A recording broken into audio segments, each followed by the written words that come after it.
Speak, your servant is listening. Kwube, nna na nwa ọrụ gị na-ege ntị. Oge ụfọdụ nsogbu anyị na-enwe n'ụwa a na-akwa na-abụ ihe mmadụ mee. Ọ na-akwa na-abụ sọsọ ihe mmadụ mee gị, ihe mmadụ mee gị. Ụfọdụ mmụọ gị, mmụọ Chukwu na-eso gị, your guidance spirit na-eso gị, adịghị achọ ajọ ihe. Ọ dịghị achọ imegide mmadụ.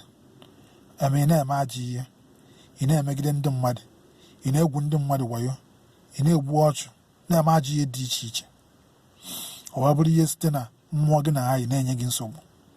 Ọ dịghị abụ sọsọ ihe mmadụ mee gị, ihe mmadụ, because ihe ndị mmadụ na-achọ today bụ so ihe mmadụ mee ihe mmadụ mee ha.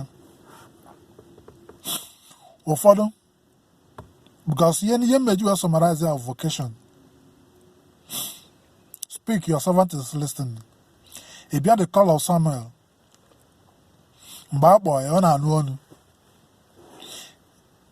Ọ bụ ọgbakwụtọ masị ya sị na ọkpọrọ ya. Emechaa masị ya sị na ọnụ ọnụ ahụ ọzọ ya sị, speak, your servant is listening. O wee kwuo ya. That's how he was called to become a prophet and also a leader. Today, ọ bụrụ iwu bụ na ihe anụ ọnụ ahụ, mana ihe ịmalụgo ihe bụ ezigbo ihe na ihe bụ ajọ ihe. How to deal with good and how to deal with bad. Ihe niile na mba ajọ ihe dị na ndụ gị ekpofu ya. Face the good thing. Who are you seeking? Are you seeking for wealth? Are you seeking for money? Whatever you are seeking, the first thing he able to when I be ilu Chukwu. Seek you first the kingdom of God, and every other thing shall be added unto you. Believe ilu Chukwu.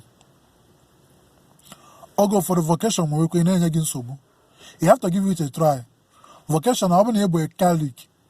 You try going as a youth. You try go some more religious life like a mama in we're calling there. And we you're calling Abalon here no more. You forget now. You're calling Abuni here, Chi. No, he be a priest. He be a reverend brother. He be a reverend sister. He be a monk. He be a nun. Or he be a missionary. It is on the right direction. For as I made you an example with Rita and Rita. Onudi, Mutejima. Emecha, ewe ambush wo die ebedi na nata. Ambush wo die wo buo die. Emecha ummoke na aba emecha nwo. She mamecha owa puzie wo join ya ndị Augustinian nuns. Today, ana anu afi all over the world. I am one my ba Rita. Owa bulu sent. And I'll be sent to Rita. Because no offense go the vocation. Na iya Chukwu go on direct gị. Ka onye gị your own vocation, your own calling. Ka ị marụ mgbe ọ kpọkwa gị ka ịnụ ọnụ ya. Whenever you are with the lost people, my desire is to be with the lost people, the lost chosen ones. Oge ọbụla ị nọ with ebe a na-akpa ezigbo nkata, the Lord is calling you. Ụfọdụ bụ ịnụ nwaanyị, ụfọdụ ama nụ nwaanyị, ụfọdụ bụ cleric vocation dị iche iche a na-akpọ gị. You have to answer that call. You must answer that call. It's not choice, you must answer it. If not, o enye gị nsogbu.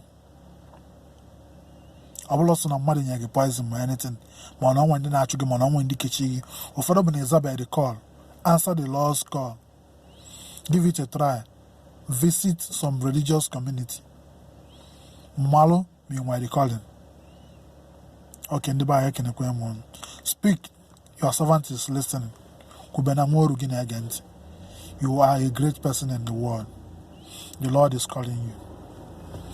Okay, SankoFM Ezemmuo. It's in Los Angeles, California, USA. Ewetala unu nkuzi nke wee na-asụ nke MSN One Love. Speak, your servant is listening. Listen to the voice of God calling you. Amen.